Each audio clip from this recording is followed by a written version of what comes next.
What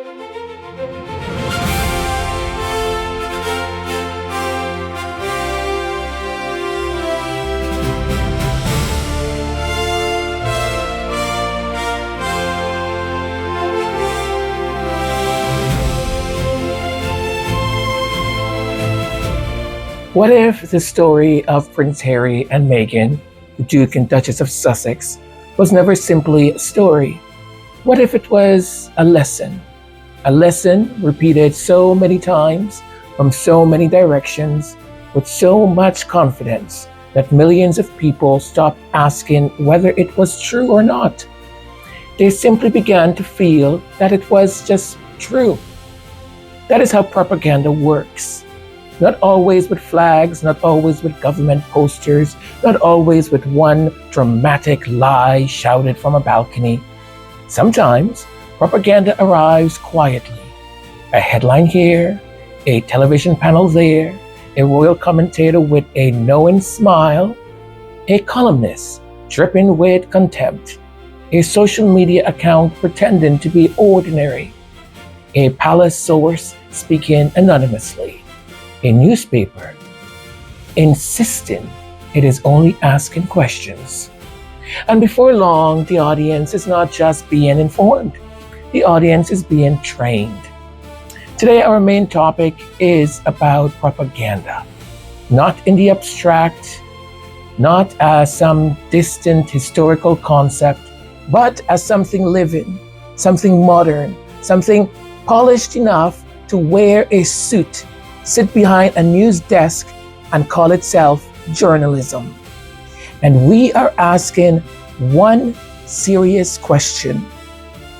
For the last 9 years or so, has propaganda been used against Prince Harry and Meghan, the Duke and Duchess of Sussex, and especially against Meghan? Because when the same woman is called difficult, manipulative, fake, ungrateful, ambitious, narcissistic, dangerous, and destructive for nearly a decade across newspapers, television, online commentary, and social media, we have to stop and ask, is this coverage or is this conditioning?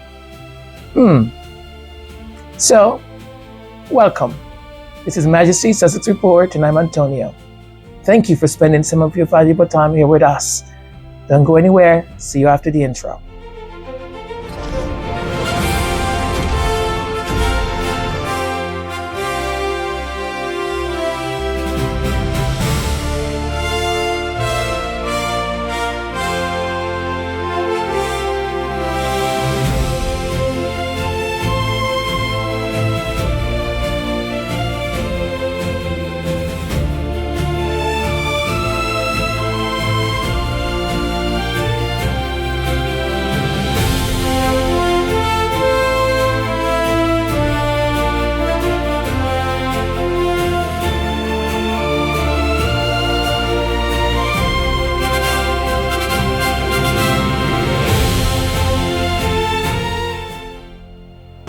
I'm Charlotte Griffiths, and I'm the person who received those embarrassing Facebook messages from Prince Harry, which I exchanged very many years ago in 2011. I'm about the same age as Prince Harry. I was in his wider social circle for a time. I'd been spending time in Ibiza with a few of his mates, stayed in touch with a couple of them. They'd invited me on a country weekend. He was there for the whole weekend. Me and a big bunch of my mates all hung out, and, we formed a friendship. And on the way... Thank you for sticking around. So before I get into the sort of main focus of today's episode, I wanted to sort of talk a little bit about what's happened since the judgment came down on the case. What has happened, because it's been just sort of extraordinary.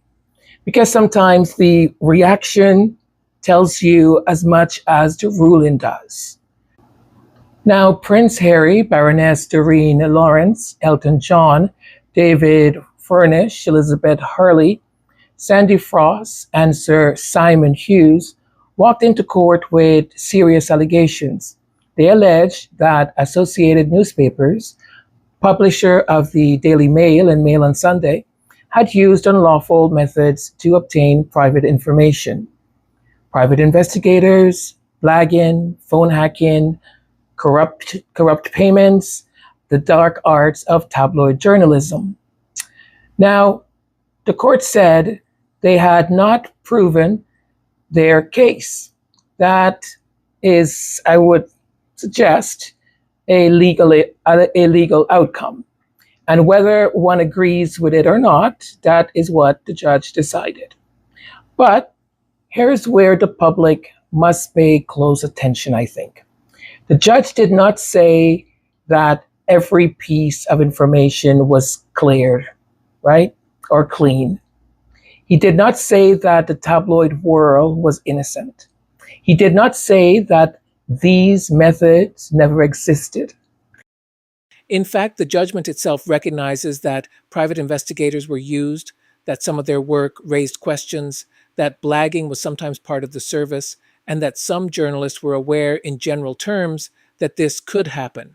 But the judge wanted a straight line, from this payment to this investigator, to this article, to this name. And because the claimants could not always provide that perfect line, because the missing piece of the puzzle was not sitting politely on the table, the answer became, "I am not satisfied." That phrase is doing a lot of work. Because in ordinary life, if a neighborhood is robbed and you find the watches, the fingerprints, the boot marks, the same pattern, the same method, the same trail, most people would say, "We may not have the CCTV, but we are not blind." Yet here the standard seems to become almost impossible for ordinary people to understand. Not impossible legally, perhaps. But morally, common sense has questions. And then came the victory lap. Because after this ruling, it was not enough for certain corners of the British press to report that Prince Harry had lost. No. They had to dance on the loss. They had to turn the judgment into a character assassination. They had to write the obituary of his credibility, his future, his marriage, his life in California, his relationship with his country, even his children's connection to Britain. And then we have Charlotte Griffiths, a male journalist, now writing what reads less like sober reflection and more like a memoir, a score-settling exercise, and a character prosecution dressed up as personal truth. We are told about parties from 2011. We are told about nicknames, drinks, house parties, Facebook messages, blankets during films, jokes, social circles, old friends, old gossip, old Harry. And of course, the message is very clear. Harry was once charming when he was useful to their world. Harry was once fun when he was accessible to their world. Harry was once acceptable when he moved through their rooms, their parties, their social circles, their newspapers, their rules. But the moment he grew up, the moment he married Meghan, the moment he challenged the machinery, the moment he refused to remain the palace-approved bachelor prince of their imagination, suddenly he became arrogant, bitter, hypocritical, deluded, dangerous. That is not journalism, that is narrative management. And let us be honest about something else. A person is allowed to grow. Charlotte Griffiths says she is no longer the party girl she once was. Fair enough. People mature, people marry, people have children, people change. So why is Harry not allowed the same humanity? Why is his younger self used as a cage? Why is every old joke, every old message, every old social contact dragged into the present as though growth itself is an offense? And yet, the timing is almost theatrical. The verdict drops, and suddenly Griffiths has a polished essay ready to go, a media tour booked, a new haircut, and interviews lined up, presenting herself as the wronged party while spending most of the piece describing Harry as arrogant, entitled, and morally rotted compared to the old Harry she once liked. It reads less like reflection and more like a coordinated press rollout, packaged as candid memoir. Oh, and I almost forgot about Katie Nichols. She is doing her own press tour also, with teary eyes and all, speaking about her integrity. While she's on a show that consistently bashed Harry and Meghan, she said that Harry and Meghan accused the entire country, the entire island, of being racist. And then look at the wider press response. The tone is not, "Here is what the court found." The tone is, "Look at him now." Look at him fall. Look at him humiliated. The Guardian's Stephen Bates, who took a different but equally loaded approach, painting Harry as a man doomed to eke out a sad life in California, mocking his choices, his marriage, and his family, while barely engaging with the actual substance of the case or the judge's specific findings. It's commentary dressed up as analysis, long on scorn, short on balance. Neither piece asked the harder questions. What did the evidence in that case actually show? What did the judge weigh things the way he did?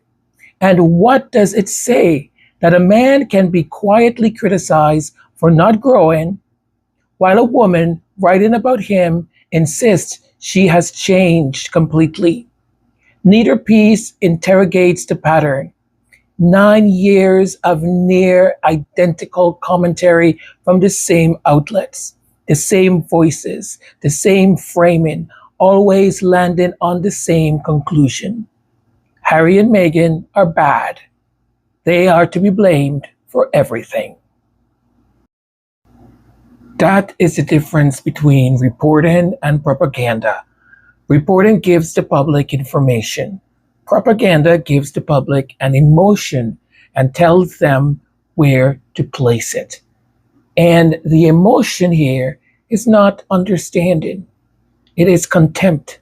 Contempt for Harry, contempt for Meghan, contempt for anyone who dares to challenge the sacred machinery of the British tabloid class. Because when a press machine cannot simply report a win, but must gloat, sneer, personalize, sexualize, diminish, and dehumanize, then the victory lap becomes evidence of something deeper. It tells us this was never only about law. It was about power. It was about punishment. And it was about making sure that anyone who dares to challenge the machine becomes the warning sign for the next person who tries. And that is propaganda.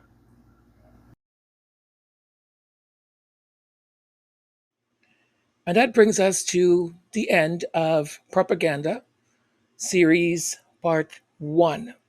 So, my intention is to break this down into pieces. So, Part 1, Part 2, Part 3. So, you're able to digest it a little bit easier rather than one full 1 hour episode or an hour and a half. Hopefully, it will be better that way for all of us, right? Because I really want this to um, um, to bring to you how propaganda works and how easily it kind of penetrates our way of thinking and our minds without even knowing that we are being in many ways controlled. So if what we just discussed is how the tabloid machine punishes those who step outside, right, out of line, what happens when we start actively dismantling their playbook? So, in part 2 of this series on propaganda, we're going to dive even deeper into the specific mechanisms of this narrative management and explore how we can recognize and resist this conditioning in real time. Make sure you are subscribed and have notifications turned on so that you don't miss the next episode. I'm Antonio, and as always, thank you for sharing some of your valuable time here with us at Majesty Sussex Report. I'll see you next time with the next episode. Take care and bye for now. Mwah.